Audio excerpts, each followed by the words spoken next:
Those 7 board members of the NAACP wired Senator Barry Goldwater today, urging him to visit Mississippi, too, and see how Negroes live before he takes a stand on leaving civil rights to the states. And then the board members paid their call on Mrs. Cheney.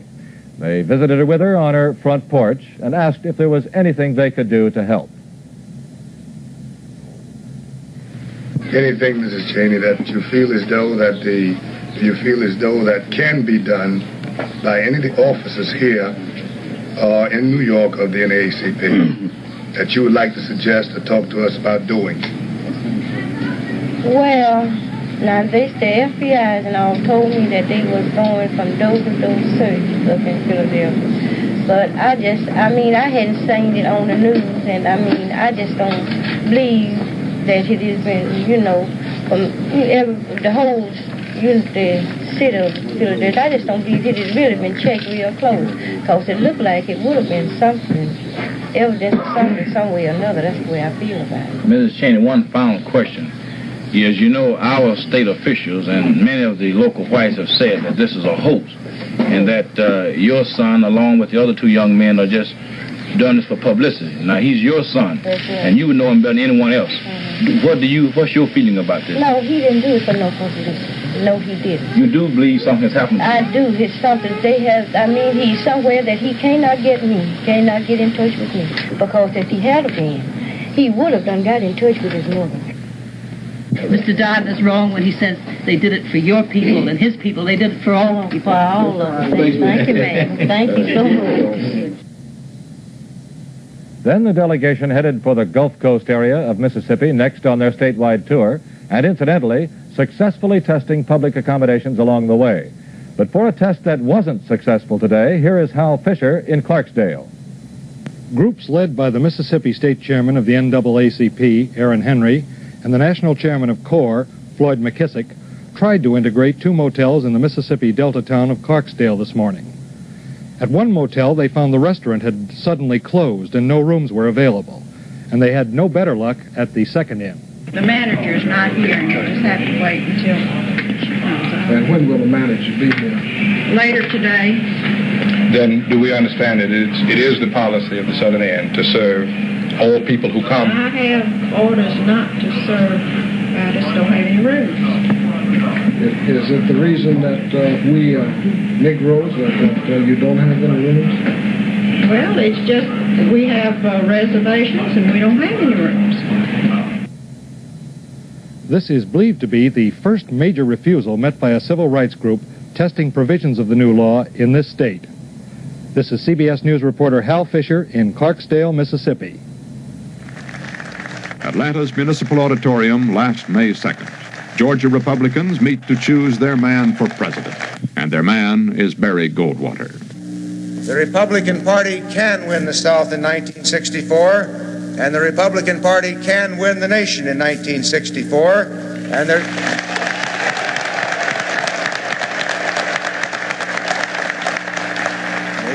Republican Party will win the election in 1964. The question remains in the minds of many Republicans of both races, can they win it without the Negro? I don't think that I could personally, in good conscience, vote for Goldwater, just as I could not vote for Talmadge or Richard Russell. Did you vote in the presidential election 4 years ago? Certainly did. May I ask who you voted for? Nixon. You vote the Republican ticket? No, I'm an independent voter. Let me ask you, could you vote for Goldwater this year? Impossible. It has not been impossible, however, for a growing number of Southern Negroes to vote Republican. Here in heavily populated Fulton County around Atlanta, a majority of Negroes voted 4 years ago for Richard Nixon. So, too, in the wealthier Negro suburbs. Like many other suburbs throughout the country, the Republican appeal was heard and listened to. Here live the Negro leaders of this Republican movement. Among them, B.F. Bullock, the son of a slave, a Republican since the days of Teddy Roosevelt. Now at the age of 76, head of the Fulton County Republican Club. He's against the Goldwater brand of conservatism. Well, that word conservative is one that no one quite understands what they mean. I think a better word for it would be that they are segregationists. And majority of them at least. I don't think Senator Goldwater has ever based his campaign on any type of segregationist support. Dr. John Savage, a prospering dentist, a young Republican, a leader in Atlanta in the drive to nominate and elect Barry Goldwater president. During the recent state convention, no Negro was named as a delegate to the upcoming GOP National Convention. I think this was coincidental, Ed, and we did name a very fine alternate from Fulton County, but when you elect delegates at a convention, you certainly elect and support those people who've been working hardest with you, and it was just simply a matter that none of the colored citizens really lent that much support and help to the Goldwater campaign here in Georgia. But that view of convention politics is not shared by Robert Snodgrass, known for years in Georgia as Mr. Republican. He was a national committeeman until replaced by a Goldwater man in May. This was his recollection of how Goldwater's support grew from the grassroots at his county convention. At the county convention, there were 400 or 500 people in attendance, people that we have no record of ever having participated in party affairs, either through work or effort. And some of these people had long records of being a strong segregationist. And it was rather shocking and surprising to see hate in the eyes and on the faces of some of these people. The man who replaced Snodgrass as national committeeman, Roscoe Pickett. In the political background since he led the Georgia delegation for Taft in 1952, he is again up in front, carrying a Goldwater banner. There has been speculation that many Negroes in Atlanta voted for Nixon in '60. Could you expect these same Negroes to vote for Goldwater in '64? No, I wouldn't. I don't think that the Negro vote in Atlanta will be pro-Goldwater. Are you going to be able to replace those Negro votes with white votes? Well, I don't know if replace is a word to use. I don't think the Republican Party should direct its campaign toward any minority group or any block vote group. I feel that percentage-wise we will have a much greater Republican vote in Georgia this coming election if Barry Goldwater is the candidate than we had for Dick Nixon or any other Republican candidate in the past. For the Republican Party in the South, the battle is joined. But for the Negro in the South, the question remains. If not the party of Talmadge and Russell, if not the party of Goldwater, then what? Perhaps B.F. Bullock provided one answer. Well, it's hard to tell what I would do. I certainly would not vote Democratic. I think I might as well vote for Mr. Goldwater, who is against civil rights, as to vote for Mr. Russell and the other Democrats, Southern Democrats, who are against it. So I suppose the only thing to do would be go to fishing, as they usually say.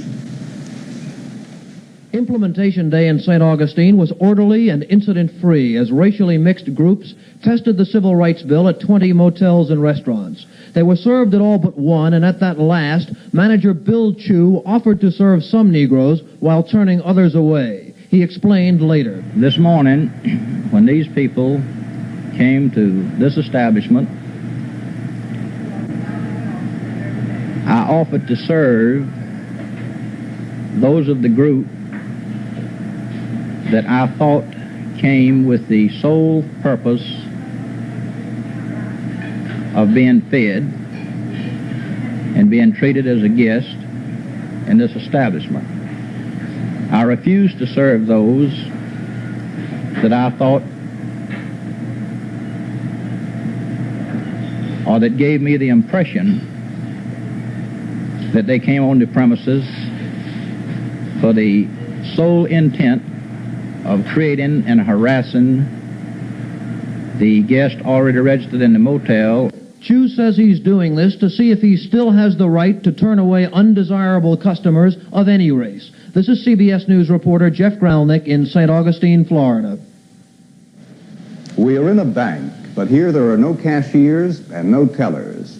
This is what is known as a skills bank. And these people have two things in common. They are unemployed and they are Negroes. Well, a friend of mine, he told me that he came down and he got a job he told me I should come down and see if you think that I could get something. The place is Newark, New Jersey, but it could be Pittsburgh or Chicago or Atlanta. The Skills Bank program is now operating in 52 cities around the nation under the sponsorship of the National Urban League. Some of these people have been out of work for months. All have skills. All need jobs. They often reflect the desperate hopes of men preconditioned to failure in finding jobs. And then I got out of school and I found out that most of my classmates had been placed, and I hadn't been. So I hit around for about 7 months trying to get a job. And I'm not saying it was discrimination or anything, but I didn't get a job for about 7 months. And then I went to the Urban League, and they set up 3 interviews for me in 1 week. And on all these interviews, I was accepted for a job.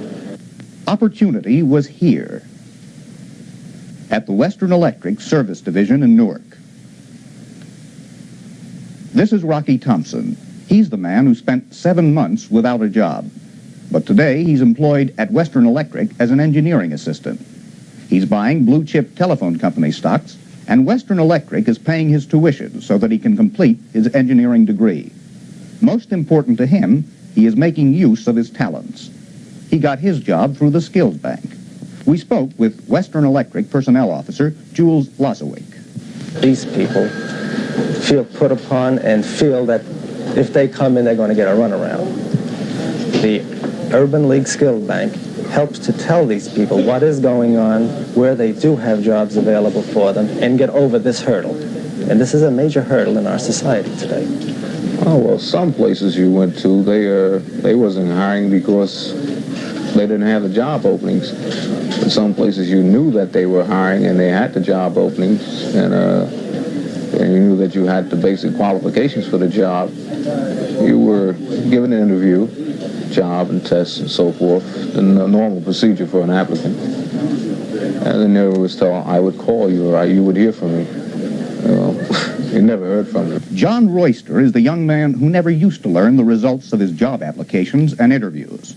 Now he works at Western Electric as an engineering associate and earns $500 a month.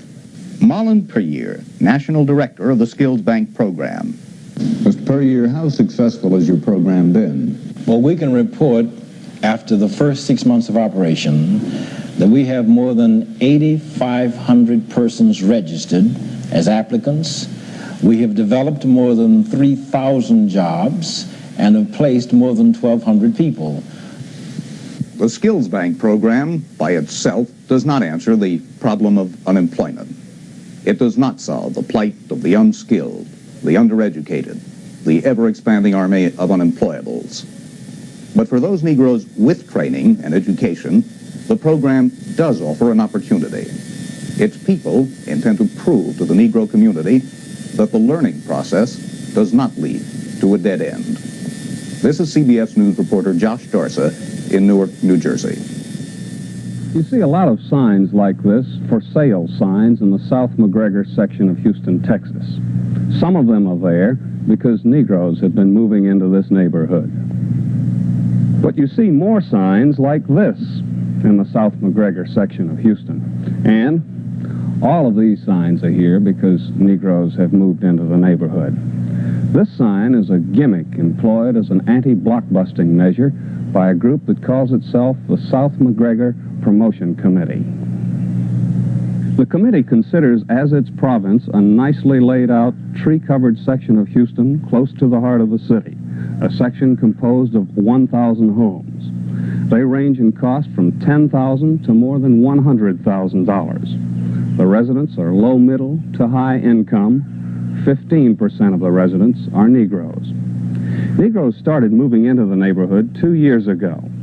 It was this past spring that many whites in the South McGregor section felt that they were the target of blockbusting techniques, that panic selling because of Negroes moving in would soon resegregate the neighborhood, that property values would sink. Those residents formed the South McGregor Promotion Committee. We don't have to throw away all the lovely things we have here simply because it is an integrating neighborhood. The convenience of the location, the beauty of the area, All these things attracted us when we first bought. We don't want to give them away. We don't think we need to. Well, we did have problems from people who were trying to make money on the fear of the neighbors. We had real estate people. I don't think they were realtors, but anyway, we did have a number of people who tried to capitalize on this. They called and harassed everyone. They came to the door. If anyone was gone, they would walk around the yards and act like they were inspecting the house so that the neighbor would think that that person had put their house up for sale and cause them, in turn, to put their house up for sale. I feel that as time goes on,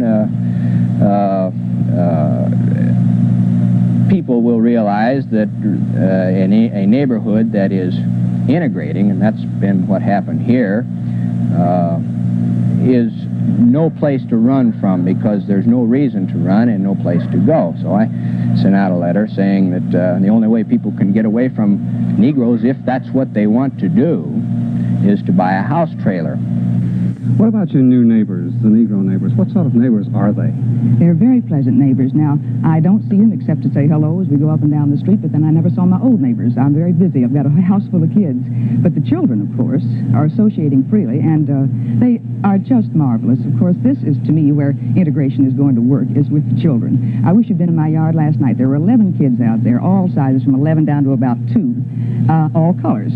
And they were doing just as naturally and unselfconsciously what kids do as any group you ever saw. And this, to me, is just marvelous, that they get it in the schools and they get it also at home, and it's going to work when they get older. And it's when integration is unselfconscious that it'll really be working as far as I'm concerned. One of the Negroes who moved into South McGregor took this 10-room home on Charleston Street.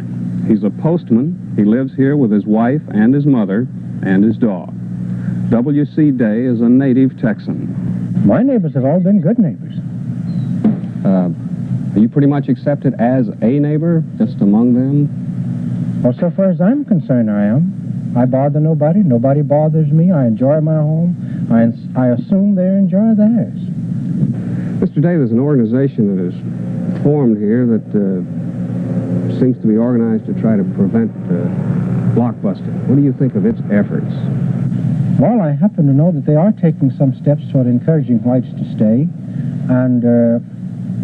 and we, in cooperation with them, and I, along with a number of others, are seeing to it that the Negroes who move in will give no cause for dissatisfaction, that the homes will look as good or better than they did before they took them. And I can testify to the fact that some of them do look better. The South McGregor anti-blockbusting move in Houston has slowed the exodus of whites from the neighborhood. Property values have stabilized, and this integrated community is just as calm and serene as it ever was. It started out, as one lady said, as a matter of dollars and cents, and not as any kind of sociological experiment. If it has turned into that, so far, it's been successful. This is CBS News correspondent Nelson Benton in Houston, Texas. In this neighborhood of 10,000 families, nearly half are paying for television. West Los Angeles, some high income, some low. 4,500 paying households here, 2,000 more in San Francisco. And pay TV needs 10 times that to break even. Let's visit a pay TV home.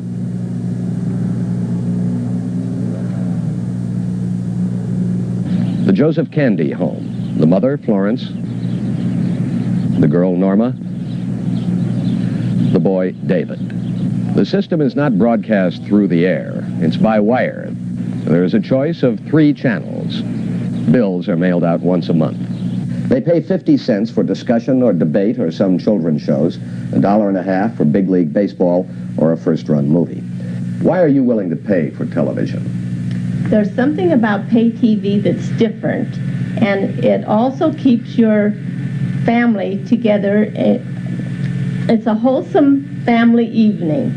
Also, I feel it's a wonderful way of exposing your children to the opera and the ballet. But what's different about it from commercial TV? I personally feel, I think, just the fact that we're paying for it No one seems to run in and out of the room because there's no commercials. And my family personally enjoys it. How do you feel about it? Well, I enjoy the sports coverage. I think it's fantastic. The movies are in color, and the coverage is really great, and there's no commercials, of course. But as far as a good movie goes, when I want to see a movie, I like to go out to a show. It's much more fun. I don't like to sit here and watch a movie. I mean, it's not much fun that way. The only part of pay TV that I even watch are the motion pictures, and most of the motion pictures I've seen before anyway, so I only look at them if I want to see them again. And I think that maybe pay TV should have first-run movies instead of second-run movies. Actually, they're first-run movies, but they're shown on the motion picture screen before we see them. Same movies, but it's more fun to go out. More sociable. I believe it's the comforts of home. You can relax and lay on the floor, or lay on the couch and watch pay TV. And you see movies that are fairly new and fairly recent, that have just left the theaters, and have your family at home. This could be just the beginning for pay television if it survives the election. November 3rd, California voters will decide whether it should be outlawed. On one side, the pay TV people who obviously stand to make a great deal of money. On the other side, opponents, led by theater owners who feel they stand to lose a great deal.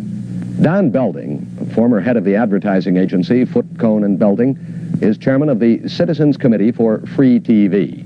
Well, we have been telling all along that if pay television is successful, as it's now constituted in California, then it will be necessary for free telecasting to go into pay TV themselves in order to protect their principal programs, with the result that we will have to pay for what we now see free. That's the basic reason. Be like making a toll road out of a freeway.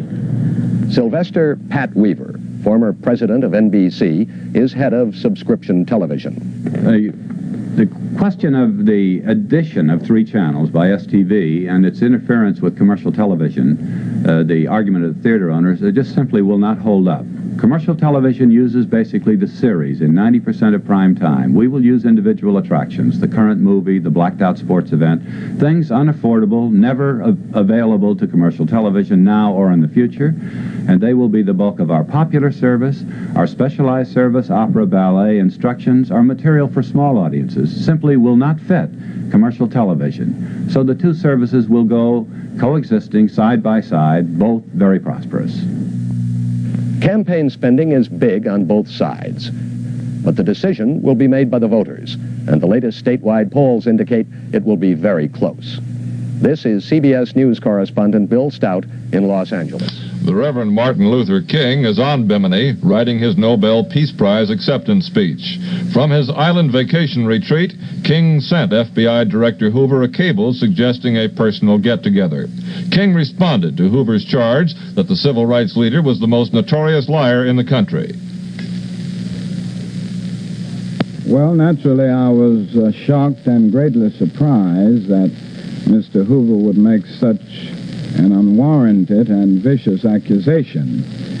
I don't think Mr. Hoover would have made such a statement if he had not been under a great deal of pressure. Probably he is beginning to falter under the awesome responsibilities, complexities, and burdens of his very difficult position, and for this reason, I would not like to get in a public debate with him. I've not done it in the past. My criticisms have always been of the FBI in general. Do you believe the FBI is doing all it can to resolve civil rights complaints? Well, I don't know all of the inner workings of the FBI. I do know that in cases that do not involve Negroes and civil rights, the FBI moves with dispatch. It has the machinery, the know-how to find bombings, for instance, of airplanes where you have the wreckage spread over 2 or 3 states. And the fact remains that in spite of all of the brutalities that we faced in Albany, Georgia, not a single arrest was made. In spite of the fact that 4 unoffending innocent Negro girls were brutally murdered in a church in Birmingham, Alabama, not a single arrest has been made. And in spite of the fact that civil rights workers were killed this summer in Mississippi, we haven't seen a single arrest. we have no alternative but to keep moving with determination. We've gone too far now to turn back. And in a real sense, we are moving and we cannot afford to stop because Alabama and because our nation has a date with destiny. We must let them know that nothing will stop us, not even the threat of death itself. We must let them know that if they beat 100, they still have 1,000 more to beat, and if they beat 1,000, they have 5,000 to beat. Over 2,000 Negroes and whites, including many visiting clergymen and lay people from all over the country, gathered in and around Brown's Chapel AME Church in Selma's Negro District, determined to march on the Dallas County Courthouse this morning in spite of a new ban on marches of any kind. It was issued by local officials for what they called safety reasons. State troopers, at least 200 of them, lined up shoulder to shoulder across the street just 2 blocks from the church, virtually sealing off the Negro District with their patrol cars. And then the march began. Reverend Martin Luther King remained in seclusion. They were led by a local Negro minister, Reverend L.L. Anderson, the delegation of clergy from St. Louis. Selma's Public Safety Director, Wilson Baker, and Mayor Joe Smitherman, who have resisted the use of violence during these long weeks, set themselves up to stop the marches before they reached the troopers. You cannot march today.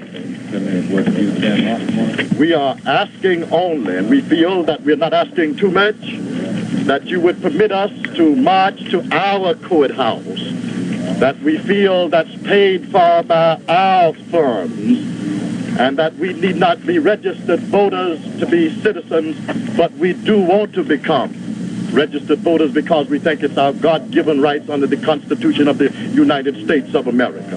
You have had opportunity after opportunity to go to the courthouse in peaceful demonstrations. We have enforced the laws impartially. It's gotten to the point we cannot allow any more demonstrations. It's in the welfare and the interest of this city. You have this order. It has been put out. You understand it. I expect it to be obeyed. You can stay here and make as many statements as you want, but I expect this order to be obeyed.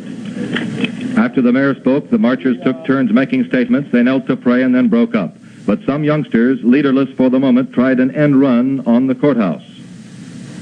All right, officers, let's move towards them and get them back in the church. In a tense moment, Wilson Baker, the big husky-voiced public safety director of Selma and one of the few police officers the Negroes respect, got on a bullhorn. With the help of his own police and state troopers, he managed to head them off just 3 blocks from the church and move them back to their starting point.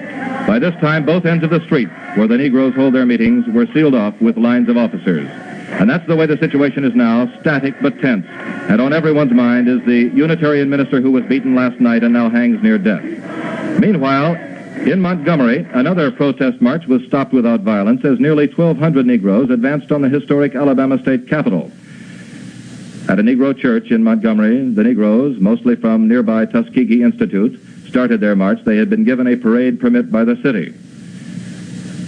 They marched up Broad Dexter Avenue toward the Capitol grounds.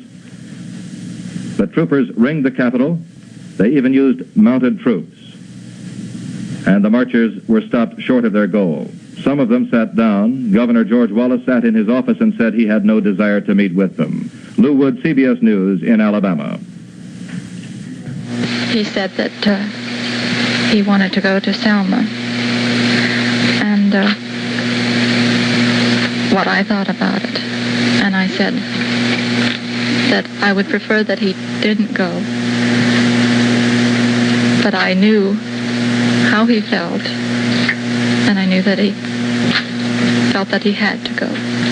Do you think the cause for which your husband came to Selma was worth it? I don't feel that I can answer that for myself. I can only answer for Jim that any consequences that might occur did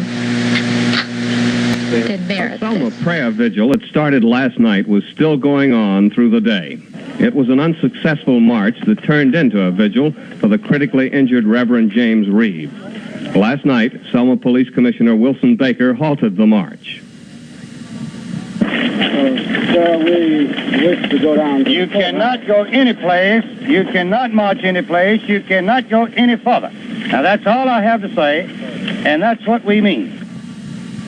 All ministers of the gospel, and we bitterly deplore the beating of this minister who is now lying at the point of death in the University Hospital in Birmingham, Alabama. This action is not conducive to the safety of the people of the city of Selma, and I mean all of the people in the city of Selma, the residents of this city and the guests of this city, and a march will not be permitted. That's all I have to say now. The would-be marchers had planned earlier to stay the night on the street if they were stopped. They did, and the darkness went by without major incident. Shortly after dawn, their 300 or so dwindled to only a token number. But once everyone who had spent the night had warmed up and cleaned up, most of them returned to the street.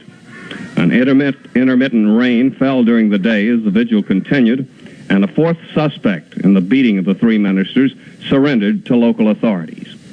During the day, police erected a rope barrier between themselves and those in the vigil to make it possible for manning the demarcation line with fewer officers.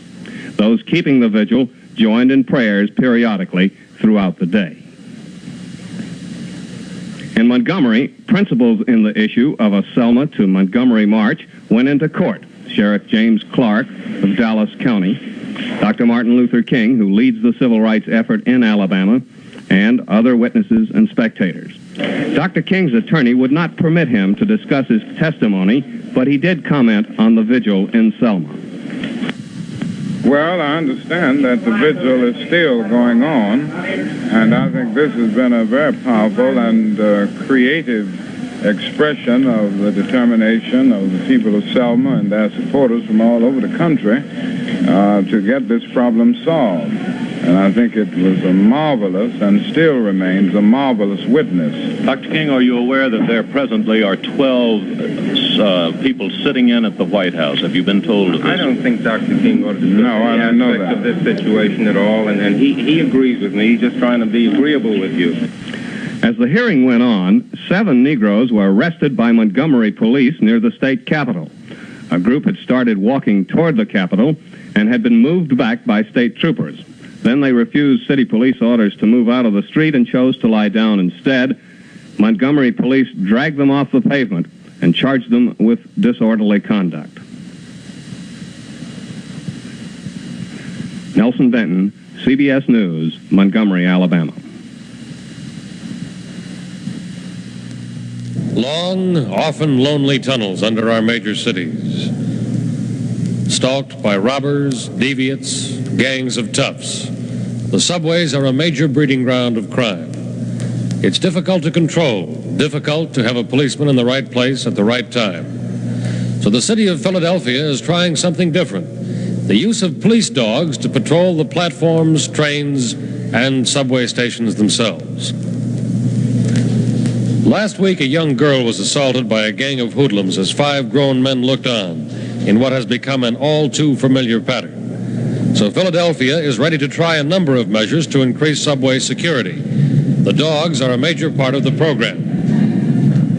We asked Deputy Police Commissioner Frank Rizzo what he felt the dogs could accomplish. Well, we feel, number one, that the criminal now will hesitate to commit a crime in the concourses, knowing that he'll have to not only deal with a policeman, but the police dog also. And we'll have a greater chance to apprehend. As you know, a dog can outrun most men. And I'm sure that this is going to eliminate almost the problems that now exist in our subway concourses. This is Butch, a 3-year-old German Shepherd with his handler, Officer Howard Schuler. What does Butch do when you take him on patrol in the subway? Well, Butch goes along with me. We patrol the trains, the platforms, the concourses. Just the sight of Butch is a great deterrent toward crime. If we do run into any difficulties, and it doesn't take much to control it, he is how should I say it? He is a great deterrent. Now, we do ride in the crowded subways, and he will not attack anyone without command, or unless I'm in danger. Then he will. That's the only time he'll attack without command.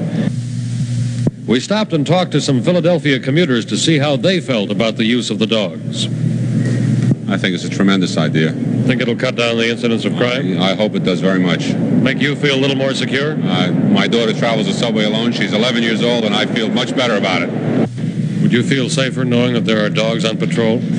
I would feel safer knowing that there were more policemen on patrol. If they have dogs with them, I'm sure that the dogs are added protection. I would feel safer, yes. Well, I think it's a very worthwhile method, but my only problem, my concern is that I wonder whether that it will be adequate to cover the entire subway system. Well, I just think it's a good idea, and I just hope the dogs won't turn against the innocent people. The skeptics still think that to protect the subways in our major cities, you simply need 10 times the number of policemen. But Philadelphia police hope that Butch and the 11 others like him, soon there will be 25, will prove an effective deterrent to crime in the subway. Bill Plant, CBS News, Philadelphia. In Selma, there were reports of an overnight agreement to permit the marathon demonstrators to march today, but Mayor Joe Smitherman appeared at the rope that separates them from police and asked demonstrations be stopped. It is not in the welfare and the safety of this city that they continue as this. You people should respect the mayor's office and what he has had to say in your governing body. This statement has been made and it explains itself. If the Honorable Joe Smitherman would do us the public service along with the courtesy that goes with it so as to guarantee our safety of escorting us to the courthouse for 15-minute vigil there. And that would terminate at least this phase of all of this confusion. And certainly we're not enjoying being out here.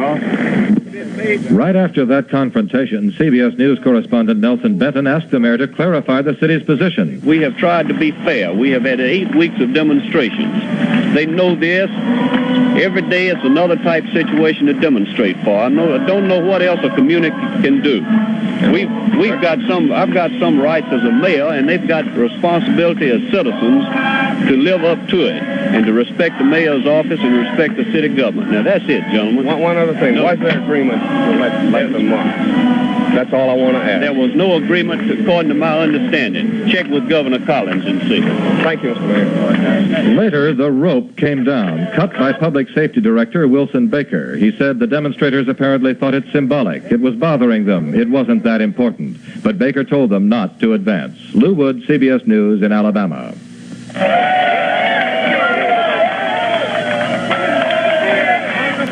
This is probably the most vital place in Vietnam today.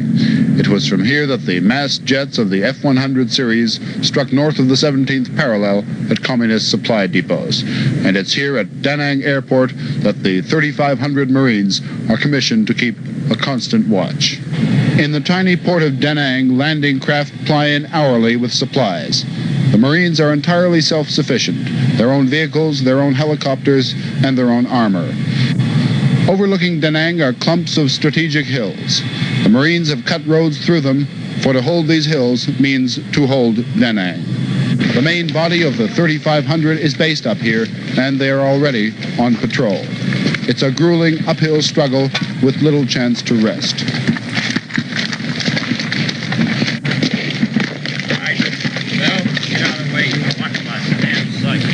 Even with all the armor, all the weaponry, and all the men, it's still ideal ambush country. The shooting you hear comes from a training range down below. It made some of the new arrivals jumpy, but in Vietnam, caution pays off.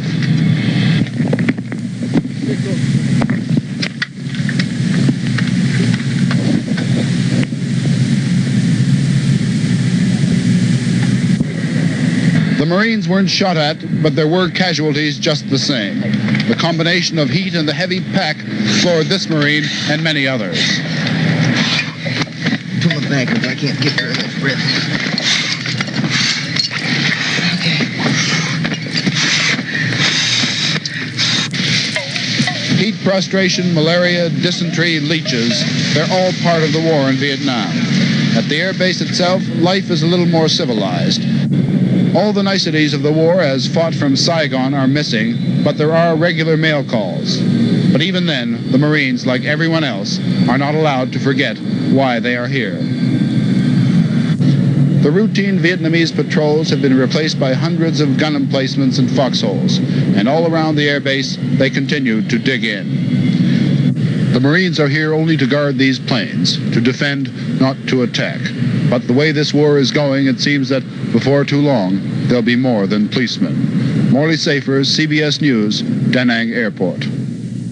As is the case with the United States House of Representatives, the House of Commons here does not allow television cameras inside. But the following CBS News interviews with members of Parliament represent the various shades of opinion among those who sit in Commons on the question of continued support for American Vietnam policy. Mr. Soren, you believe that American policy in Vietnam now is absolutely wrong, do you? Yes. I think it's wrong in the first place because it takes absolutely indescribable risks with world peace, with apparently no attainable objective. I still think that a ceasefire and a political solution are the only things that any sane human being, whether he's American, British, Chinese, or anything else, can possibly hope for. Nobody surely wants the war to go on. No American can really want the war to go on, knowing that the more you bomb and napalm Indo-Chinese villages and so on, the more they simply hate the West, hate the Americans, the more you drive them over to the communist side. It's absolutely idiotic. But the counter-argument is that if you agree to a cessation of the fighting and agree to some kind of armistice and an agreement, then the communists will break that agreement and without battle will take over the rest of Vietnam. Well, we don't know whether that is so. I don't know what interest they would have in breaking an agreement which gave them very largely what they wanted. But it seems to me that the prior question is, what will happen to this objective if you go on with this war and lose it, which is the present situation? Of course, I'm sure that the views of the left wing of the Labour Party have a lot of prominence in the United States. They always do. Much more prominence than they deserve, I think. And it's not for me, really, to defend the government against its own left wing. This is something that socialist governments always suffer from in this country. It was the same from 1945 till 1951, and it's the same again now. But there are about 50 Labour members of Parliament who are very critical indeed of their own government's position in supporting the United States. That is 50 members out of 630, which is not a very large number. We have on some issues, we on the left in the Labour Party have sometimes been a very small radical minority. On this issue, I believe we represent the true feelings of the overwhelming majority of members of the party, both in Parliament and in the country, and of many other parties too. Do you expect the Prime Minister to change his position in any significant way? No, I don't. The Prime Minister, I think, will give broad support to the Americans, as he's been doing and will continue to do so. I think he's certainly looking round for a settlement. If it should turn out that the Russians want to reconvene the Geneva Conference and that they think that there is something to talk about, because after all the Russians themselves must be somewhat concerned about the spread of Chinese influence in the area, well then it may well be that the government would say, okay, let's reconvene the conference. But until there's some sort of signs, either from Russia or, more important still, from Hanoi, I don't think that there'll be any change. Is it fair to say that the overwhelming opinion in the House of Commons is for further support of the American policy in Vietnam? Yes, I think the overwhelming opinion in the House of Commons is that they understand the American position. They realize the difficulties. They appreciate what the Americans are doing, and they think it is right that we in Britain should give the Americans such support as we can. I don't mean military support, because we can't do it. They're far too committed in Malaysia. But we certainly can give the Americans our moral support. Prime Minister Wilson is confident that an overwhelming majority of Parliament favors his present stance of support for the basic United States policy in Vietnam. He has reached a kind of armed truce with the left-wing Laborites demanding a change, a truce based on the fact that Mr. Wilson is continuing to probe in the direction of a peace conference on Vietnam. An important part of that probing process starts tomorrow when Russian Foreign Minister Andrei Gromyko comes to London for a series of meetings with the Prime Minister about Vietnam. Dan Rather, CBS News, London. These girls and women have one thing in common. They're afraid of attacks, and they're undergoing strenuous exercises in self-defense. Every Wednesday night, they line up here at the Minneapolis YWCA for 60 minutes of karate instruction, the kind you might find in police school or military camp. In a way, it's like Army basic training, an 8-week crash course to teach the girls how to fight off a would-be rapist, purse snatcher, or general nuisance. Unlike basic training, though, the girls like this program. The dropout rate is 0, and it's so popular that a second class has been opened, and it's already full. The girls range from secretaries to housewives, 18 years old to 40. Most of them have been frightened by an attacker at least once, and if it ever happens again, they hope to be ready. If someone comes up to you on the street tonight, what will you do? Oh, I'll hit them, or kick them, scratch, and catclaw. From what I've learned here. What's the most effective part of this course? I believe the kicking is most important and the gouging of the eyes. You work in the police department, I understand. Yes, why are you taking the course? Because we work such nutty hours. We start at midnight, we stop at midnight, and it's a few blocks to the bus line, and it's rather dark. They aim at the sensitive spots, fingers to the eyes, knees to the abdomen, high heels to the toes and instep. Nobody expects the girls to become experts in karate or even remember everything they're learning here. But it's hoped that they'll be able to scare their attacker, perhaps delay him, stall him until help arrives, perhaps even save their life. This is Terry Montgomery, WCCO News, Twin Cities. Before the march started, the long standoff in Selma was a day of confrontations, visitations, and negotiations. The confrontations started at mid-morning with an attempted march to the courthouse by some 400 Negroes and white clergy from various sections of the country. That early march was headed off by Dallas County Sheriff James Clark and his helmeted deputies. The voter registration day up there is proceeding orderly, and it's very orderly up there right now, and your appearance up there with something like this will completely disrupt the whole procedure. We would not disrupt it, sir. We would go quietly, we would go without singing, we would go without speaking a word. We would go to the courthouse, have a short service, it would be the reading of the scripture, a prayer, the singing of We Shall Overcome in a meditative manner, and then we would quietly return here. Well, you're five abreast holding arms, and the mere fact that you're in that position alone would be an unlawful march up the street. As the morning wore on, the guard on the line changed from the sheriff's forces to those of Police Commissioner Wilson Baker. I call upon you now to disperse or just remain here, because you cannot go uptown. I am not tempted to arrest anyone. Don't get your hopes up. While the line was held, famous visitors addressed the crowd, among them United Auto Workers President Walter Reuther. When you deny freedom to any person, you are destroying your own freedom. And that's why we joined today in Selma, Alabama.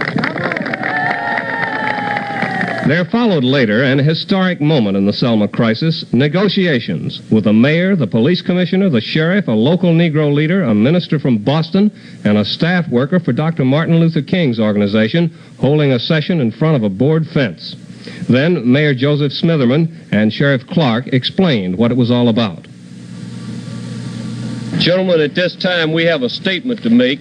The federal judge in Mobile, Alabama has talked with myself and Sheriff Clark and has given us a situation that we would allow two abreast to walk to the courthouse and hold a prayer service. We conveyed this to the leaders. This was turned down, and we were instructed to report back to the federal judge, and now he has changed it to a new position, and we are to convey this message, and we're acting under the judge's orders. Now, what the new position will be and how it will be taken, I don't know. I'll tell you the first. Sheriff Clark will tell you the first position here. This was the first order two abreast, march to the courthouse, two abreast on the sidewalk, following all traffic laws, go to the courthouse, assemble peaceably, no singing, blocking no entrances, and disrupting no orderly processes. Initially, the conditions of the court order were turned down by civil rights leaders. CBS News correspondent Lou Wood found Dr. King in doubt about it when King arrived to hold a memorial service for the minister beaten to death last week in Selma. The latest from Judge Thomas in Mobile is that he's going to ask the city, he's already asked the city and the sheriff to allow a march today. The war started after Otis Matthews, assistant business manager of the International Woodworkers of America at the Masonite Company plant in Laurel, was kidnapped by what he called Klan members, beaten with leather straps and doused with a chemical. It's believed Matthews was attacked because of the Union's support of a federal order giving Negroes equal treatment at Masonite. Several Negroes have moved into supervisory positions through seniority. Today, the Union issued a statement denouncing the Klan and told them any further incidents will be met by death. Matthews said for the first time in his life, he's carrying a gun. Mr. Matthews, what's going to come of all this? What is this going to do to the town of Laurel, Mississippi? It could destroy it or it could build it, and that depends again on the people of this city and this state. If they decide they're going to have law and order, if they're going to stand up for the decency, if they're going to be a part of these United States, the city of Laurel and this county can be just as big as they want to be. And I believe the people of this country will come here and support us if we will try to stand up for decency. One of the 18 members of the Union local at the plant is J.D. Jolly, the Union president and the business agent. I asked him what's going to happen to the community if the Klan violence continues. It's going to cause us to go back in the dark ages and to make a regular jungle out of a community that's always been a wholesome community to live in, and make it unsafe for our wives and our children to walk the streets in safety. Mr. Jolly, what have you as an individual had to do to protect yourself against any possible future attacks against you or any other member of the Union? Under the advice of the legal authorities, we've had to arm ourselves. And for the first time, I'm personally carrying a gun at all times. Is that gun loaded? It certainly is. I want in the first place to congratulate each and every one of you for, I think, an outstanding job that's been done in our state under the most trying circumstances and conditions that possibly any group of law enforcement people have ever been faced with. We've had a lot of turmoil in this state. We've had a lot of outside agitators in Mississippi. And in your dealings with them, you've displayed discretion and good judgment and fine courage. First and foremost, law enforcement officers and all other public officials, from governor down to constable, should never permit themselves to become the captive of any one of these groups. All public officials, and especially the law enforcement officers, should let it be known in no uncertain terms that we stand united for law and order, and I am confident that a vast majority of the people of Mississippi will back us up in this stand. The racial issue was back on the streets in Bogalusa today, but it went to the conference table, too. Negroes protesting employment practices picketed in small numbers at several stores. City police in the small paper mill town kept a close watch throughout. Numbers of curious gathered from time to time in front of the stores, and several leaflets, some of them bearing the name of the Ku Klux Klan, showed up on windows in the area. But the picketing went off without incident. Stores selected by the pickets seemed to do a normal business. After the morning's picketing, members of the Negro Civic and Voters League met with Bogalusa's mayor. League President A.Z. Young commented afterwards on the steps at City Hall. Agenda presented to the mayor, and he's going to work on this particular project, and we expect an answer sometime in the near future. What specifics were agreed upon, if any? We didn't agree on any specific. We presented our program, and we expect to meet and work out the defects. Are you going to continue your demonstrations, or are you stopping them? We shall continue to picket until such a solution is reached. You mean you got no satisfaction from the mayor today? Yes, we have some satisfaction, but we'll continue to picket and negotiate. The Negro leaders left to report to their followers, and Mayor Jesse Coutre offered this comment on the session with Negro leaders. Well, I certainly think it did this. It showed that my statement concerning the city government, that we're willing to meet at any time to discuss any type of grievance with any citizen of Bogalusa. Now, we do not intend to meet with outside people, but any of our local citizens at any time we will meet with them, and I think we proved that again today. Did you ask them to call off the demonstrations that are going on today? No, I did not. The meeting solved no specifics, and the picketing is scheduled to continue. But the talking started, and it's scheduled to continue, too. Nelson Benton, CBS News, Bogalusa, Louisiana. Star Charlie Chaplin won't support his 19-year-old son who lives here in London. He says young Michael won't work and won't go to school. Una Chaplin, the boy's mother, calls him a beatnik. Michael lives inside this shabby house. He lives with his 25-year-old wife, whom he married less than a year ago, and his 7-month-old son. They share a 3-room, debris-littered flat with 3 unmarried companions. Michael spends most of his time lounging around the flat, trying to learn how to play various musical instruments. Until a week ago, Michael never had a job and was drawing unemployment compensation. What is the relationship with you and your family at the moment? Well, mainly my father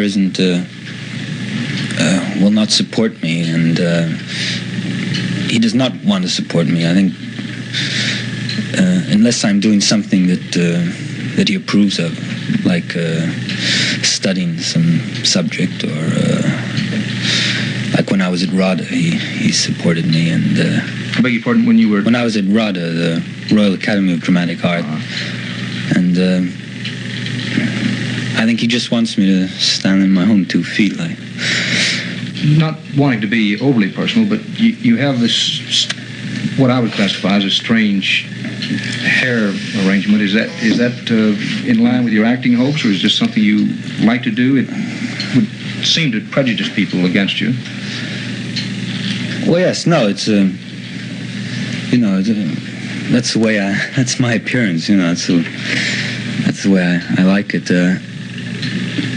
I think it does prejudice people against you to a certain extent. Michael Chaplin's 74-year-old father and 40-year-old mother, with 3 of their other 7 children, are now vacationing in Ireland. They passed through London at a time when Michael's unemployment compensation was causing controversy. The father said nothing. The mother said, "I do not wish to support a beatnik." The publicity landed Michael at least a temporary job, a small part in a movie called Promise Her Anything. The film is being shot at London's Shepperton Studios, where Charlie Chaplin made one of his last movies, King of New York, a decade ago. In addition to the movie part, Michael has recorded 1 song. He says he isn't looking for any other kind of work. Charlie Chaplin and his beatnik son may one day have a reconciliation, but there's no indication that reconciliation will be any day soon. Dan Rather, CBS News, London. American juveniles love to visit Tijuana to see their grandmothers. At least that's one of the countless excuses they give San Diego police when they're stopped and questioned here at the Mexican border. 11,000 were checked last year, and 7,000 were turned back because they couldn't prove they were at least 18 years of age. We're just about an hour. Couple hours. Just for tonight's visit? Yeah. No, as long as you're over 18 and you're only going to be down for the night, then this is good enough. If you plan on staying more than 3 days or go more than 60 miles below the border, then you would have to get a visa from the Mexican consulate. Otherwise, this is fine. Unless you have something with your agent to show me that you're 18, you can't go across. Want to run home and get your wallet and bring it down? Fine. It's a long way to go. It's a heck of a long way to run home. Afraid you can't, though. I would suggest you take this license back down to the Department of Motor Vehicles and have them change your birthday. So you just don't look 49 years old. Okay? Well preserved. Good enough. 80% come to the border with false identification cards. The boys sometimes hide in the trunks of cars. The girls stuff pillows underneath maternity dresses in an effort to look both pregnant and mature. What kinds of things would a young man of 16 or 17 be exposed to if he went across that border? In Tijuana, a juvenile or anyone can obtain almost anything that he desires, from narcotics, dangerous drugs, prostitutes, or any other vice. And this is the thing, or the things that we are attempting to prevent the juveniles from being exposed to. Some of the juveniles cross into Mexico with written permission from their parents. They go surfing or they take cars across for cheap upholstering work. Blending in with those 18 or older, it's often difficult to single out the juveniles on Tijuana's streets. Mexican police make no apologies for Tijuana. One officer said the job of protecting the youngsters from the vices offered by this border town is one for the parents, not his men. Most of the border crossers are out on a weekend lark, but 75 a month are detained by San Diego police as suspected runaways, car thieves, curfew violators, or drunks. The automobile is a major culprit in this story. Some parents think their youngsters are at a movie or a local drive-in, only to be surprised by a phone call from police notifying them that their underage boy or girl has been picked up and questioned at the Mexican border, after a drive perhaps of 150 or 200 miles. The parents are grateful, and they say so in writing. But authorities agree that letters of appreciation are not enough to help solve this growing problem. Murray Fromson, CBS News at the Mexican border. For demonstrators. The end of unfair and illegal ordinances such as segregation of public facilities, the segregation of public accommodation, restriction upon peaceful assembly, for example, the ordinances limiting pictures to 2 per establishment. Adequate lighting, adequate sewage facilities, adequate paved street, and other public service for the Negro citizen and taxpayers of Bogalusa. Further, the enforcement of housing standards throughout the city.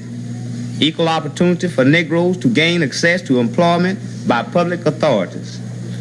Specifically, we demand the hiring of Negroes to the police forces and to the fire department. That the city license department end discrimination against Negroes and license qualified Negroes as plumbers and electricians. That there be established fair and consistent procedures for the processing and justification of complaints by Negroes against police and other city officials. The Bogalusa Civil Rights Movement attempted what one of its spokesmen called an escalation of creative tension when they picked today's target of public accommodations, specifically restaurants. Their score was 3 for 4. With very heavy police protection from state and city offices, a group of 5 Negroes went first to La Plaza, a restaurant that had served Negroes during an earlier test of the civil rights law. The group stayed about 30 minutes and had a full meal. Next, the same group headed for the Redwood restaurant, where a previous test had been successful. The group walked in past a placard which announced the time and the place of a recent rally of the Ku Klux Klan. At the Redwood, they were served soft drinks, and then they left. Itinerant white supremacist Connie Lynch observed the activities at the Redwood restaurant. Next, the group went to Landry's, whose sign says private dining room. There was no answer to their knock at the door. Their final target, and the one which prompted the heaviest security, was the Acme Cafe, a restaurant which has been the scene of news conferences held by segregationist organizations. While at least 30 officers stood by, the group stopped long enough to top off their lunchtime activities with coffee and pie. Negroes later marched to the Bogalusa City Hall, and 2 of their number called on the mayor and asked for a negotiating session. The mayor agreed, but no time for the negotiations was set. Nelson Benton, CBS News, Bogalusa. 10 civil rights workers, 9 Negro, 1 white, pulled up in front of the Round Table restaurant on the city's main thoroughfare. It was lunchtime. Yesterday, they were denied service here, even entry. It was the same today, only this time they decided to stage a sit-down.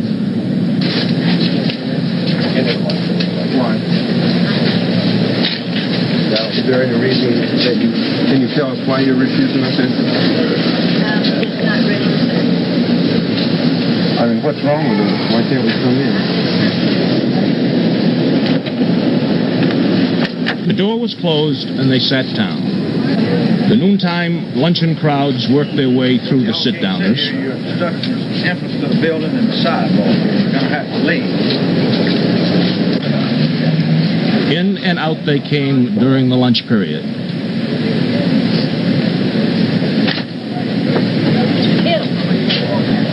At one point, as they sat in front of the restaurant entrance, a small stream of water came rolling down the cement from under the front door, causing discomfort but failing to move them.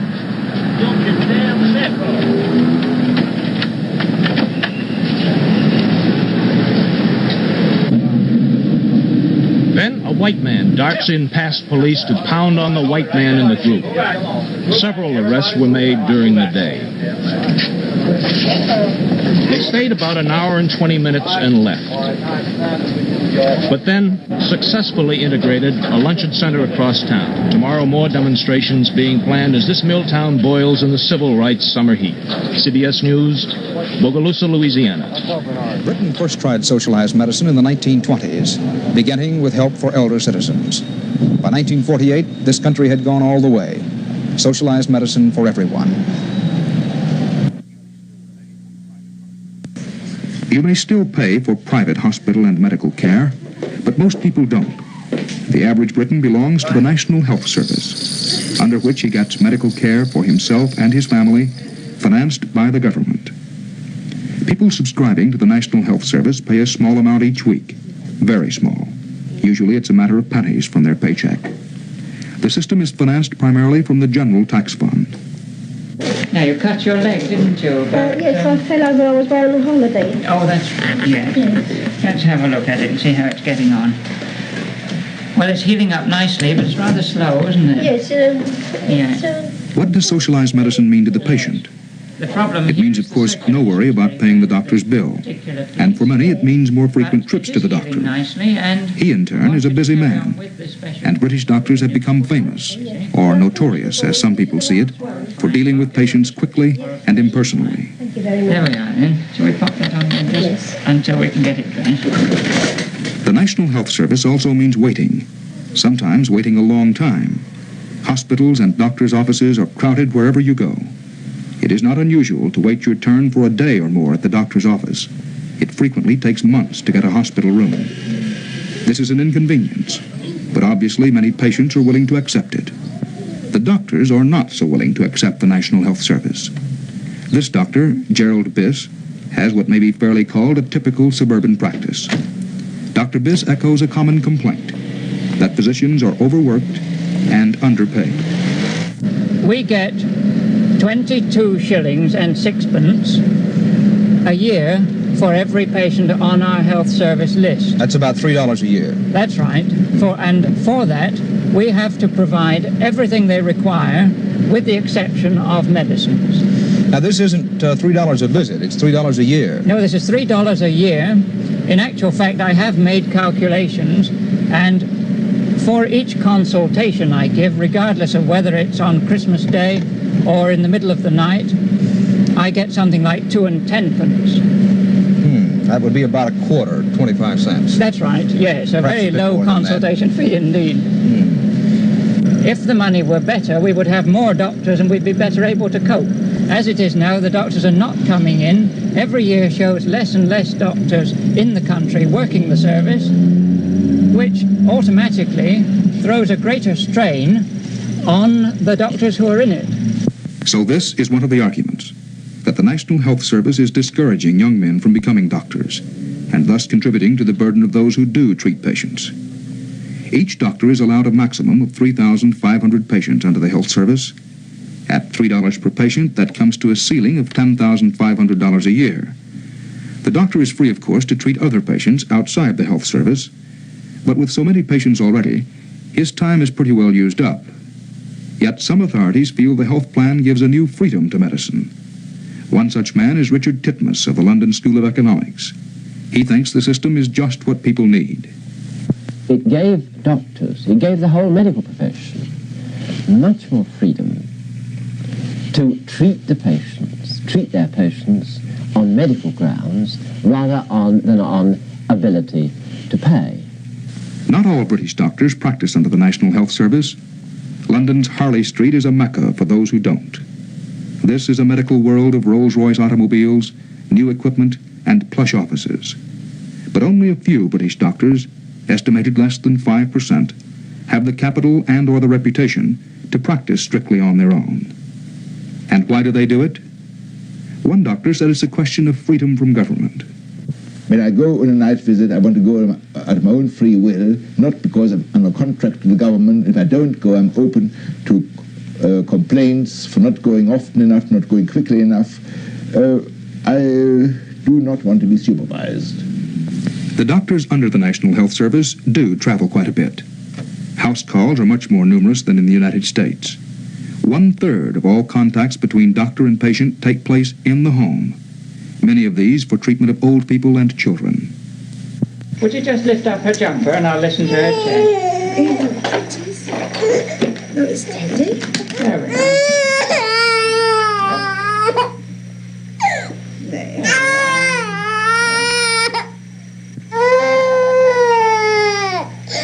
Fine.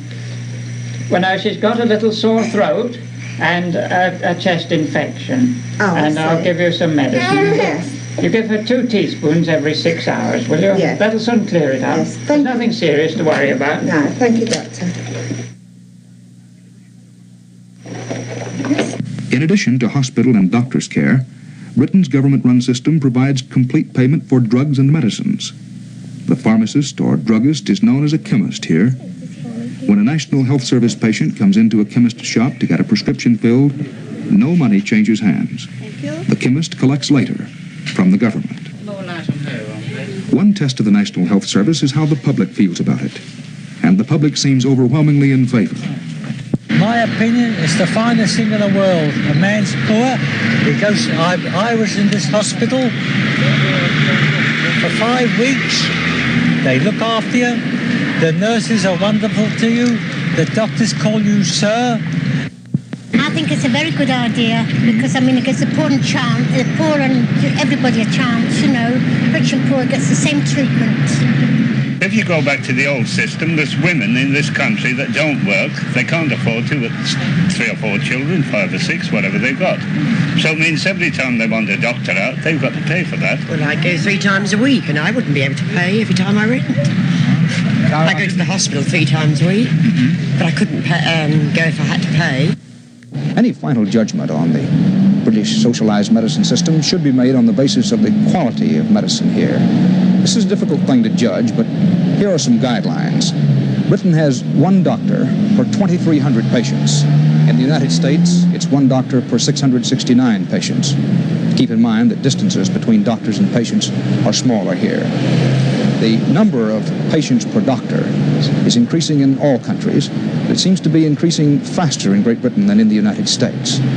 The average British doctor has far less invested in his office equipment than his American counterpart, but his investment is about the same as other European doctors. One other point should be emphasized, and that is a patient in Great Britain has complete free choice to select his doctor.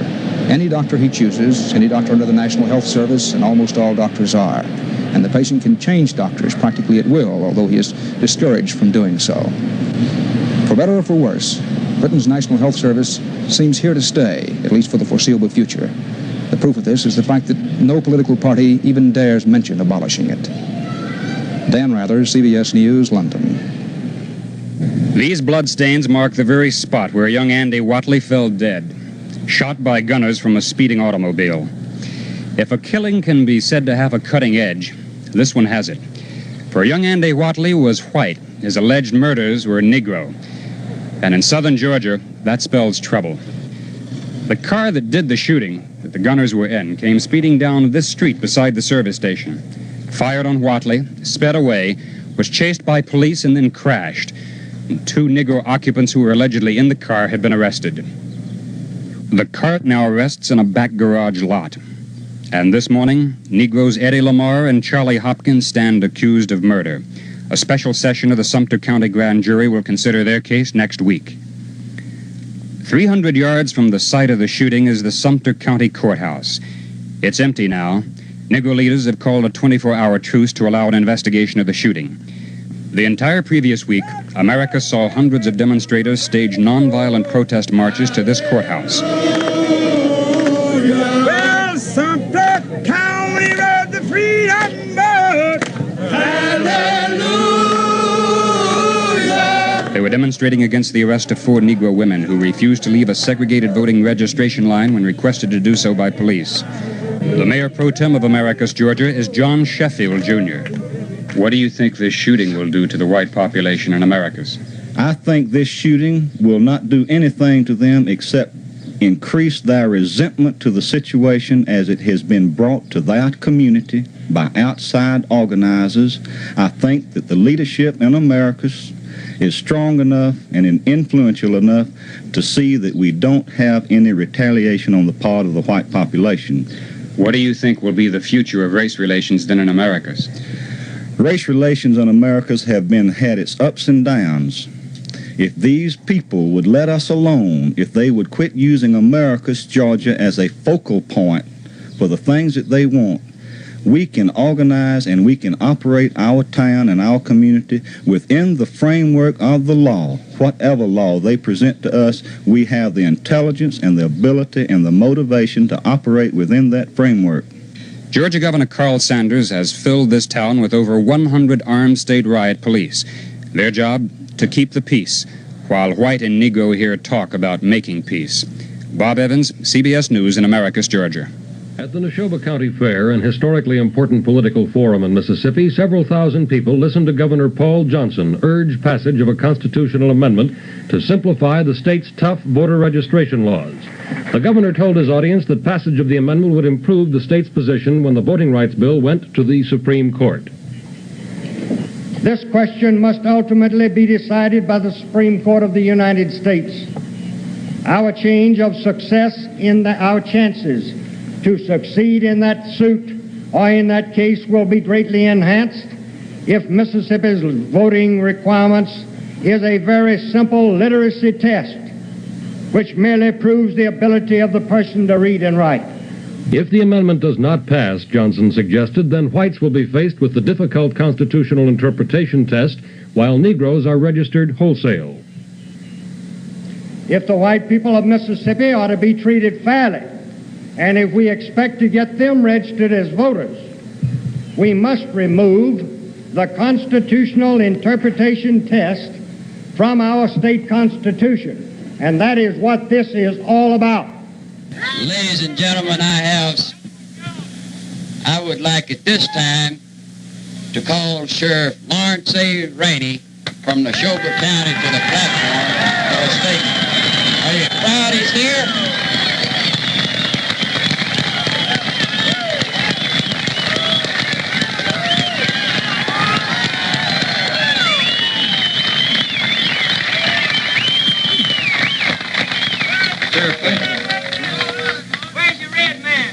It's in the car. Can't do without that. No, I was just down here. I've been accused by the FBI, by the Klan and everything, and so I come down today to see the head men and investigate it and see what there was to it. And I found it so far to be mighty good. They just done a lot of lying about it. I met some of the best fellows I think there are in Alabama and Mississippi and other places. And I've had there's some deputies out that's been investigating it, and they reported me a while ago they'd met some fine people and thought it was a mighty good organization. Thank you. Let's give him a hand if you're glad he got on this platform. A true, great, white America.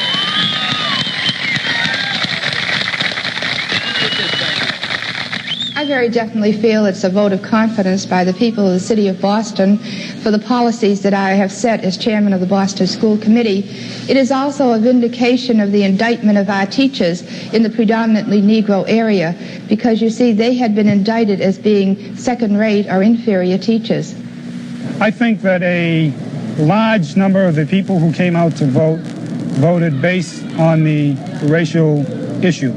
she has used racism very, very effectively. Many civil rights leaders make it appear and say, quite frankly, that you are a bigot, Mrs. Hicks, that you represent a racist idea of thinking. Then I challenge them to prove by any statement of mine or any act of mine that is anti-Negro. My conscience and my motives are clear. I want to give to the Negro children what I feel they need educationally. And I say to the civil rights leaders that they are not interested in the education of our children, but rather they are using them as pawns in a national struggle. You don't feel, Mr. King, that a Negro child can get a quality education, no matter how good the teaching is, if he goes to school in a neighborhood school with only Negroes? Unquestionably, no. I not only feel it, but I know that it doesn't make any difference what the color of a mother's skin is. She wants her little child in the neighborhood school where he will go to school with the children with whom he plays, and that she may reach her child in the event the child is sick, or she may visit with the teacher after school.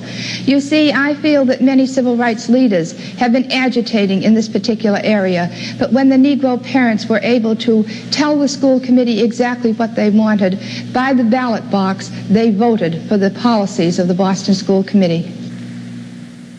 They're picketing in Bogalusa, picketing for what civil rights leaders here say is the best Christmas gift of them all, a decent job that anyone, black man or white, can be proud of. They've been boycotting the downtown stores for months without notable progress in their drive to get the stores to hire Negro clerks. Now, encouraged by the success that Natchez, Mississippi Negroes scored last week in their boycott, they are putting on more pressure. But there are some differences between Bogalusa and Natchez, and not the least is the degree of organized potential for violence. Bogalusa is known to be a center of Ku Klux Klan activity. It is also the home of the Deacons, a group of armed Negroes determined to defend their community and themselves. The disturbing question, as picketing continues, is whether the Klan and the Deacons will come into open confrontation. Saxon Farmer, head of the Bogalusa Klan, which now calls itself the Anti-Communist Christian Association. Do you discount the possible use of violence in fighting the Negro rights movement? You cannot altogether discount the possibility of violence in anything that is so repulsive and alien to the mind and desires of a patriotic Christian community. In other words, you can force people so far, and then you can force them no further. Where the breaking point will be, how it will come about, who will bring it about, is certainly a matter of conjecture. It'd be guesswork for anyone. Charles Sims, the president of the Deacons, insists his group is prepared to meet any trouble. What kind of weapons do you have? Quite a few different kind of weapons. Would this be rifles, pistols, shotguns? Oh, yeah. All of that. Anything heavier? No. Semis, no automatics. We've heard of false funerals where they buried weapons and ammunition. We don't know that. We've made no investigation to that effect. But certainly we are not afraid. We're not going to move away. You don't run from those things. Do you anticipate any trouble from the Klan? Well, that's one of the only reasons why we had to organize the first place. The Klan intimidated the whole entire town. We had no choice, so that's where the trouble actually began at. Do you see any threat from the Deacons to your organization? No. None whatsoever. Have any of your people been involved in any kind of an argument or any kind of a clash with the Deacons? None that I know of. Have you been engaged in any action with these people as yet? Well, we had a little comeback. Not no heavy fighting, but enough to let them know that we're ready to stand our ground. Some Negro leaders believe the very fact that Deacons exist may serve to deter violence. Among them is R.T. Young, a spokesman for the Bogalusa Voters League. I would say, sir, that the Deacons have a pretty good record, a very clean record. But I would also say that the Deacons have been very profitable to the civil rights movement. I would say also again that the Deacon is the cause of many lives saved in this vicinity. Federal judges have warned the Klan not to interfere with Negroes, and Bogalusa police are under orders to provide protection to rights demonstrators. So Negroes are picketing without much harassment, but also without much success. Meanwhile, the Klan and the deacons remain organized in the background. And so, with patience and tempers growing short on both sides, it's shaping up as what looks like a difficult Christmas for Bogalusa. Bert Quint, CBS News, Bogalusa, Louisiana. The Student Nonviolent Coordinating Committee has never said it's a black nationalist organization. I've never called myself a black nationalist. I don't know what it means. I want people to define it. And until we're in a capacity where we can define it, we're not going to use the word. Malcolm X was called a black nationalist, and I believe he agreed to that term. Are you a follower of him? I'm not a follower of Malcolm X. Mr. X has influenced me greatly after he left the Muslim. He's had a profound impact on my life, as I'm sure he's had a profound impact on a number of black people's lives in this country. What the Student Nonviolent Coordinating Committee is speaking about is the right for black people to have power in the counties where they outnumber whites who are racistic, that they control those governments, and that's what every ethnic group in this country has done, and people who oppose that are anti-black. Let's talk about violence. Mr. Meredith, in whose name this march is being made, stood mute when asked if he would resort to violence. Where do you stand? I stand mute. In view of his reservations, is this still Meredith's march?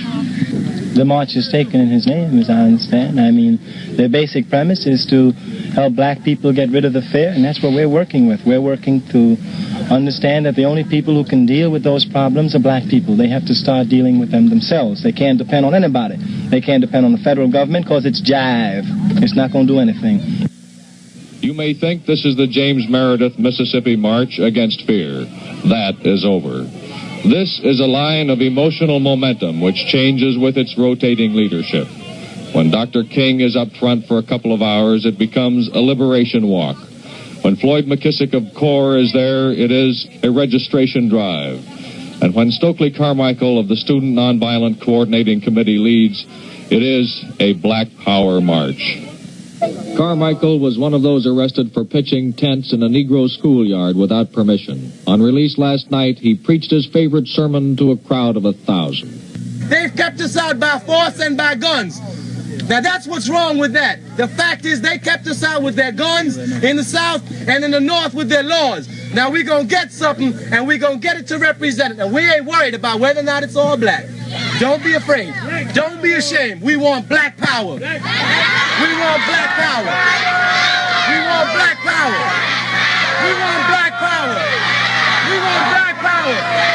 We want black power. We want black power. That's right. That's what we want. Black power. And we don't have to be ashamed of it. We have stayed here and we begged the president. We begged the federal government. That's all we've been doing. Begging, begging. It's time we stand up and take over.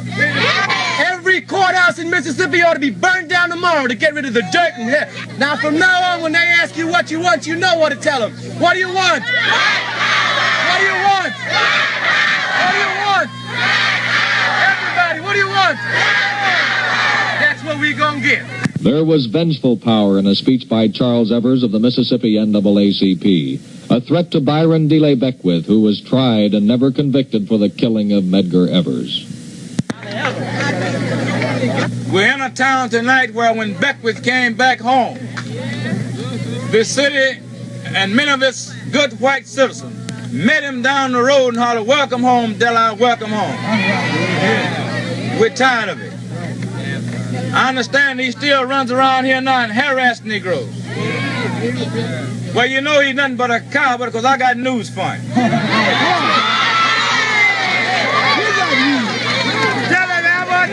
If I ever lay my eyes on him, and if I ever get in hand reach of him, he'll be through harassing Negroes. This march has become all things to all men. To redneck hecklers at the crossroads, it is a joke without mirth. To the state of Mississippi, it is a parade that no longer needs 20 protecting patrolmen, only 4 for traffic. To Negro marchers, it is defiant release. To white marchers, something to do with their compassion. To the revolving leadership, it is a prize of emotion and attention, a club over Congress, a wedge into black fear. To James Meredith, who walked without organizers, or tents, or portable restrooms, it is a 4th of July picnic. To more than 100 newsmen who ignored Meredith, it is a chance to polish our competitive image by being on hand for the next shotgun blast. Burning a courthouse may destroy a symbol of white power, but will it humanize the real power that remains? And in its wake, for the field hands who remain behind, chopping cotton, $3 a day, lights and Social Security deducted. Is it a march against fear as advertised? John Hart, CBS News, near Greenwood, Mississippi. Commended for your discipline, your dignity, your adherence to nonviolence in the midst of provocative.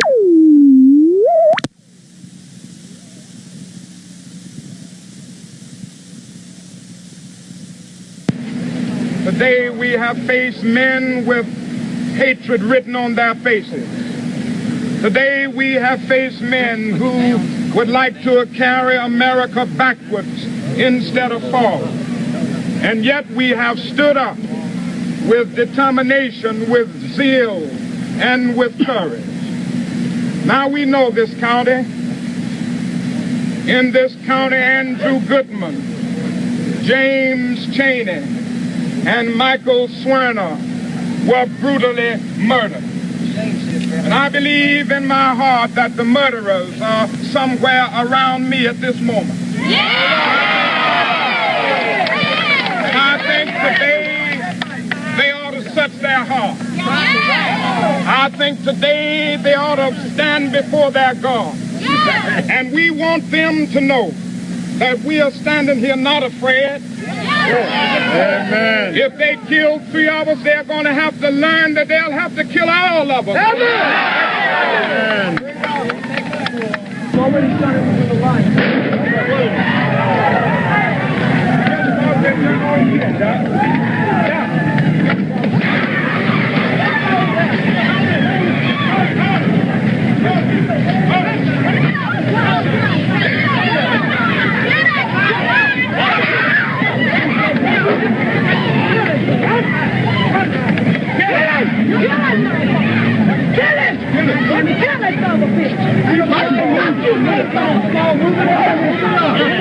Watch it!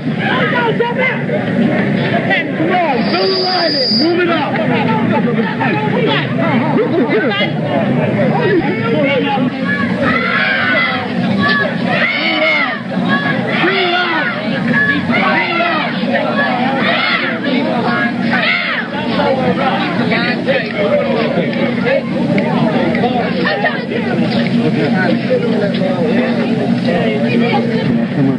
Celebrating.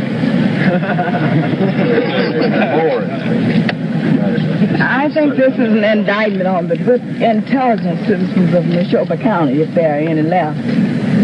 I think the enforcement officers, the law enforcement officers, are really making it hard on the intelligent citizens of Neshoba County that would like to see peace and order and justice. I live in Mississippi. I'm a citizen anywhere in this state and in this country. Well,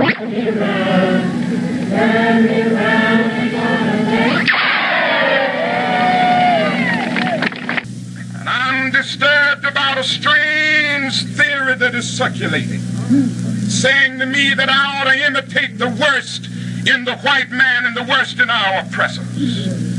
Who has a victory of killing and lynching people and throwing them in rivers?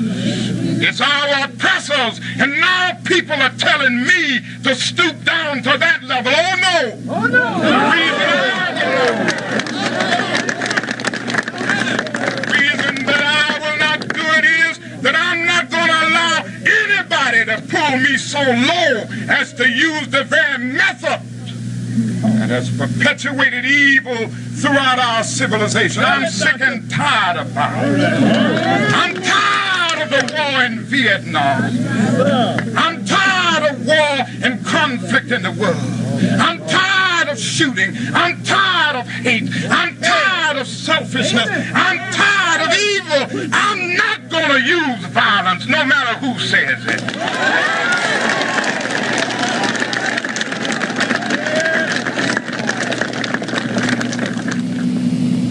This is the street where it was worth your life last night to be a white man, where a white man had no business in this Philadelphia Negro enclave. It is worthy of that military term with its night armed guards, its rooftop sentries, its wireless communications, its passwords. Honk twice if you're a friend. This is where retaliation was written into the nonviolent creed, where today in storefront conversations, nonviolence is being redefined, if not discarded. See, I'm tired of getting down there saying I'm non-violent on my knees and that man whooping the hell out of me and don't nobody care. See, I'm tired of that. I'm not talking about self-defense. I believe in defending yourself. But I'm saying, I don't know. If a bunch of nuts come through here and want to throw a cocktail, I just might do it. Yeah, well. Because I'm right there now. See, non-violence hadn't paid off. It's just response to direct attack. You know, the community, the people have never said they were so much nonviolence, and the leaders have been saying that they were nonviolent. Does that mean that that nonviolent leadership has lost its leading power? Oh, I would suspect that that's close to the truth, yes. Is it safe to say a white man is not safe in this neighborhood at night? Well, I think that if a white man comes over here and takes provocative action, that is safe to say that he's not safe, yes.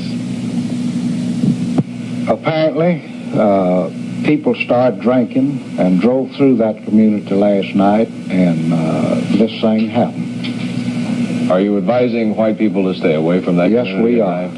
We are. We got the roads blocked. We advise them not to go in. There is a critical shift now in the Southern Negro's use of his trapped emotions, as Black Power is taking over the march as a rallying cry. Its phrase maker, Stokely Carmichael, is seizing leadership from Dr. King, who more passionately than ever pleads for nonviolence to a diminishing audience. And the Negroes of Philadelphia are finding a new kind of equality in retaliation. John Hart, CBS News, Philadelphia, Mississippi. I haven't had any contact with the president or the governor. I understand that contact has been made with the governor by the Justice Department and also from Washington, local Justice Department officials who are here and Washington, and that Governor Johnson plans to have the State Patrol there in large numbers tomorrow. And we are going anyway. Nothing will deter us from going back to Philadelphia. Are you satisfied that you can prevent Negro retaliation in this case? I'll do everything I can. I can't guarantee anybody that I can control every Negro in this county or in the United States. But I will be doing everything I can. I think most of the people are committed to tactical nonviolence, and I think that we will be able, by and large, to control any outbreaks of violence from our side.